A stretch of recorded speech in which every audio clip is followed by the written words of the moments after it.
This segment is brought to you by 777 Construction.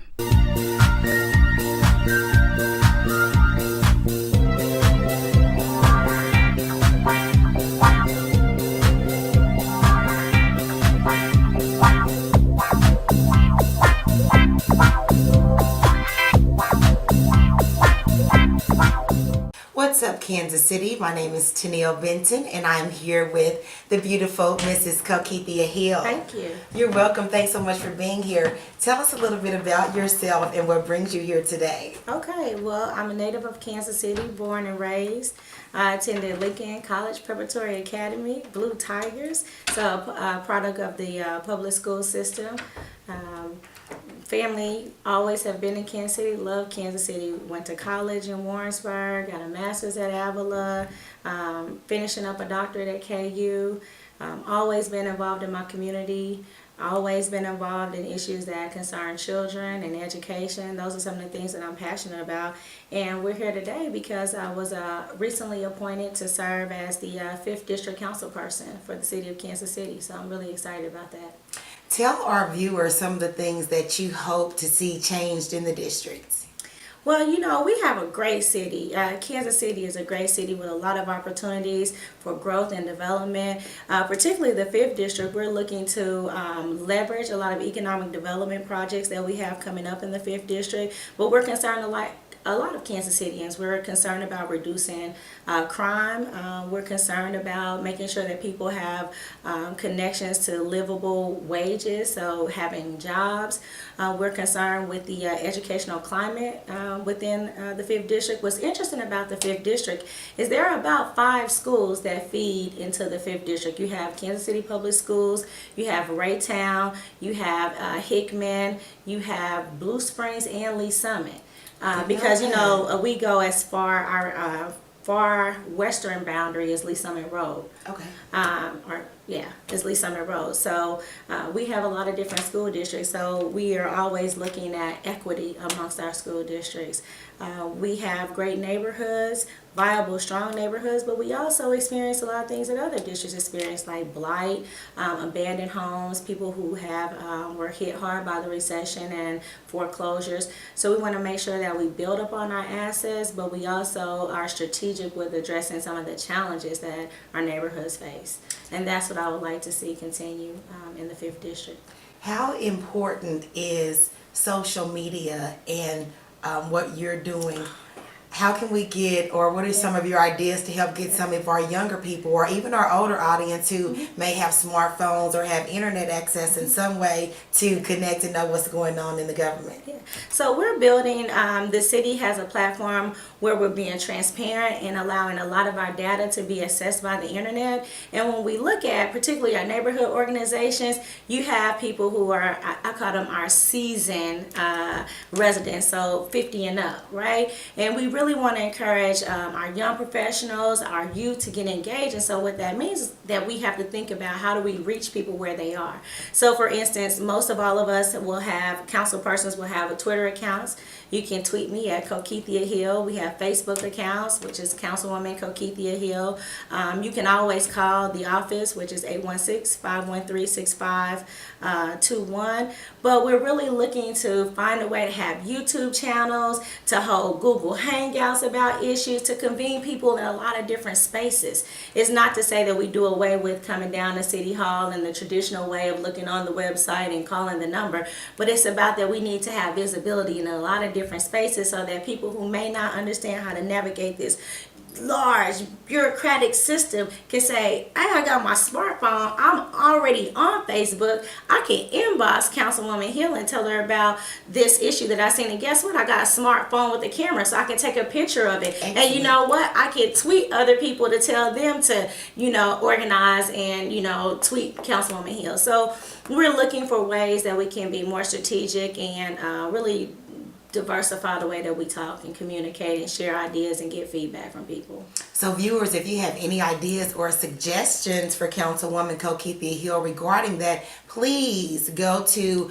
her websites, Twitter accounts, and call the office, set up an appointment, because we need you. Social media is so important, and it allows us to connect in ways we never could have, like when you and I were That's coming right. up and going to school. That's right. How important, I always ask this question, how important is education? You know, if you talk to anybody who knew me before this, they will tell you that one of the things that sets me on fire is education. I think about the type and the quality of education that I had at Lincoln. And when I went to Lincoln, Lincoln was 6 through 12. We were all in the high school building. But it was the idea that you entered in that building knowing that, one, I got to keep a 2.5 GPA. I have, high quality teachers that were degreed, that cared about kids and wouldn't allow us to fail. And it was always this idea that you can be anything you want to be, and we're going to give you the tools to make those decisions.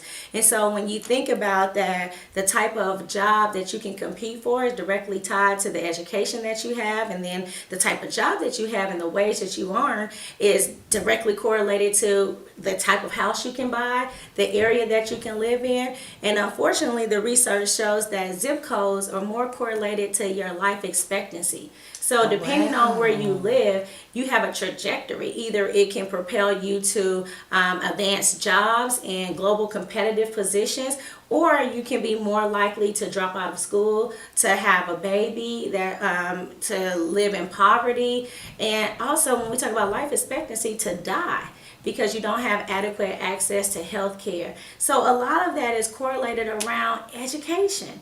And so when we think about the disparities, when we look at a school system that has gone from fully accredited to provisional to no accreditation to back to provisional, we have to start thinking about, what is the message that we're sending to our young people. We can't tell them that you can be anything that you want to be, but don't give you the tools to make that happen. Yes, ma'am. So I'm passionate about education. That and housing. I think that having a home, living in a neighborhood where you don't have a lot of violence and drive-bys. We've witnessed, I think this past year, how many kids were victims of drive-by shootings. So we know that where you live affects how you live, and those are things I'm passionate about, just supporting my neighborhoods and having a place that's attractive and viable and rich, and kids outside playing, and your neighbors talking, and I had that. I grew up in the urban core, Right, but and everybody was everybody's mama, That's auntie, right. cousin. That's right. It was you got in trouble. You might get in trouble 5 times before your parents got home, and then you still had to deal with your parent type thing. And we're not that far removed from the new generation. true. So when you think about how much has changed, 20 years ago I was 15. So in 20-year span, when I go back and drive through my neighborhood, I see blight, I see decay, I never see kids outside playing, and then there's no representation of, I live next door to a mailman who lived across the street from a teacher who lived up the street from a nurse. I won't start on that bandwagon about young professionals being present, because I think we have people who opt every day to live in the urban core so that kids can see that success is possible, and it's not just about the basketball player, the NFL player. Not saying anything's wrong with those careers, but you can also be in mass media. You can also be a politician or an educator. You can also become a nurse, because you've seen it. We're here and we're living examples, and so kids can't say, I didn't know I could do that, because I live next door to Cokethea, and every day she's talking to me about what I can do. So that's why we got to rebuild neighborhoods. We got to get people to move back into the urban core, into all neighborhoods. Because when we have a city that's thriving, then we have more revenue to do greater things and have more development. So I'm excited. Tell our viewers, we're excited as well. When are the meetings held? Is it generally on Wednesdays? And if so, how can people attend, or are they by invitation only? No, the great thing is the city is a public entity, so we have to do all of our business in front of the public. Oh, wow. So if you can't make it to City Hall, you can always turn into Channel 2. 4 of the 5 committees are held on Wednesdays. That's at City Hall. Thursday is the business session and the legislative session. So when we talk about committees, you have committees. Some of the committees are planning, zoning, and economic development, neighborhood, housing, and healthy community, public safety, transportation and infrastructure, and finance and governance. So if there's a particular committee that you want to see the work, you want to hear the presentations, all of our ordinances are heard in committees first. So an ordinance basically gives law. It's the law of the land. It's the direction. It means that here are our provisions for how things happen. And all of that happens in committees. So some of the beginning discussions to understand what an ordinance is suggesting happens in committee. And then after it passes through committee, the full council will hear it on Thursday. And you'll have opportunities at both the committee level and the legislative level if you want to, testify on behalf or against things. I would encourage people to, tune in or come down. You can always sit and view, and there's nothing like actually being in the audience to see. This is your local government. You want to make sure that whoever you elect is upholding your standards. So it's always a great opportunity to come down or look at Channel 2. I even think you can live stream on the website. How important is this? I'm going to say all girls, but particularly for young girls of color to see you in this role. How profound, what type of effect does that have on you? I can't wait for the opportunity to get into schools and really talk to. I had a chance to talk to Generation Rap. And I think that for me, it's just about saying that here's another career path that is possible. And you know what? I didn't even think for myself. I'm an educator. I've worked in communities. I've organized around economic development. I've organized around civic engagement. I've organized around voter education and voter rights. I've organized presidential elections. So that's an impressive resume. Yeah, well, there are just some things that you do and you think that it's, I'm doing this for this particular time period. But when the opportunity to serve as a council person came up, I said, you know what? This allows me to use all of those skills that I've had in the past in a way that can still speak to the neighborhood needs, but have a broader context and look at the entire landscape of the city, a city that I grew up in, that I love, that I care about, that I want to nurture and make sure it's healthy. So, we tend to go through our life experience and think that, oh, this is what I want to do, but sometimes you're called to do something else. And it's all in preparation. When you look back through your life, you'll see, okay, this job, the skill set prepared me to do this later in life. And so I tell people, be the very best that you can be. In any job that I've ever had, I try to do 100%. And character, we talk a lot about experience and a resume, but character is so important because people have to vouch for you. You can be the smartest person in the world, but lack people skills, the ability to connect, to relate, to communicate. So it's no use in having all this knowledge here if you can't bring it out here and share it with the world and then help empower somebody else. And so have strong character, have integrity, be trustworthy, say, do what you say you're going to do. And then when you make a mistake, I'm the first one to say, I was wrong. I was wrong. I admit. Isn't it so hard though? Sometimes you be like, fix it, Jesus. It is, but you know what? It gives you an opportunity to see, okay, where did I go wrong? But did I do it in a way that was respectful? Did I have discussions and debate in a way that broadened the conversation, or was it just about personal agendas? And so that's what character comes in, because character might say, hey, I feel real strongly about this particular issue, but I have to allow the public to weigh in and determine what's best. So it's the character allows you this. It's like your moral compass. It says, hey, this is where I'm willing to be flexible, and here are some things that I'm just not non-negotiable. I'm not going there. It doesn't respect my integrity or my ethics, and I'm not doing it. And I have no problem saying what I'm not going to do. So I can sleep well at night, and so that people understand that, hey, she will stand behind what she believes. And when I'm wrong, say I'm wrong. Big deal. Everybody makes mistakes. Exactly. Well, I'm sure, Tennille, when you think about your life, it's the mistakes that taught you the best Lord lessons. Jesus, I think I just made some today. Yeah, it's all good. The mistakes teach you the best lessons. When you hit your head, you're like, oh, that hurt. It really did. And I am so going to try not to do that again. At least not on the same side. Yeah. I tell people, you just try not to make the mistakes that cost you your life, cost you your integrity, and cost you the opportunity or cost you to let others down. So everything else is doable. Jermaine Reed, Councilman Reed, told me everything in life is fixable except for death. And that's kind of how I look at it. Like, you know what? I have an opportunity to fix things that I didn't do right, as long as I'm alive.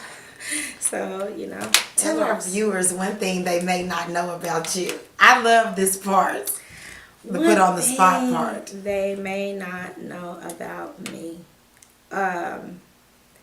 That I'll tell you something. I don't want to say it, but it's true. I don't like the dark. Like I am a person who will sleep with the TV on, or have a night light, or when I leave home, if somebody else left home after me and did not leave on a porch light, or I hate to go into a dark house, and so I don't think that I'm scary, but that's just something that I don't like. I do not like the dark, complete darkness and silence. I'm just loving this, how real and accessible you are. I just feel so honored, and I know that our viewers do. This has been so amazing and so awesome. Can you tell our viewers again, before we wrap up, where they can find you? You can find me in the community anywhere. No, you can find me at City Hall. I'm on the 22nd floor. If you're down at City Hall and you want to pay me a visit, you can find me there. You can find me at the United Way. I also work at the United Way, and we're located at 801 West 47th Street. United Are you Way. hiring? You know what? We probably are hiring, because Okay. we're going through a lot of organizational change, and it's a really good organization, and I have to give them a shout out, because if it was not for the leadership at the United Way, realizing that as much as we do to empower other people to mobilize that caring power, but also helping us feed our own civic engagement. And so they're allowing me the opportunity to, work at the city as well.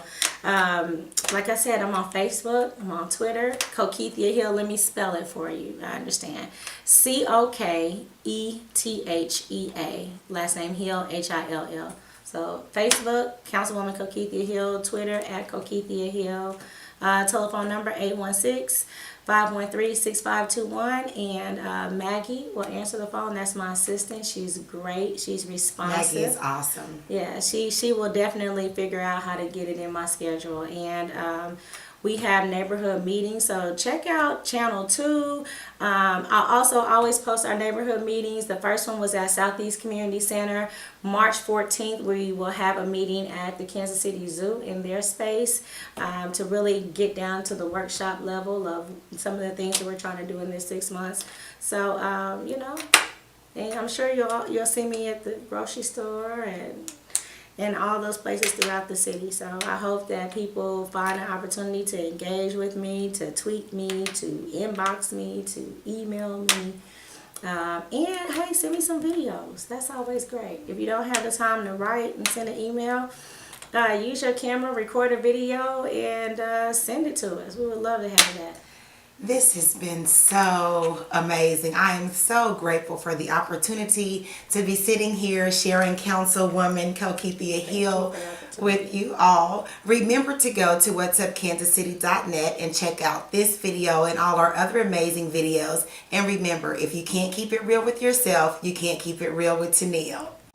CMG wants you to always remember, the victory we call success goes to the best prepared. When you invest in your community, you're really just investing in yourself. Thanks.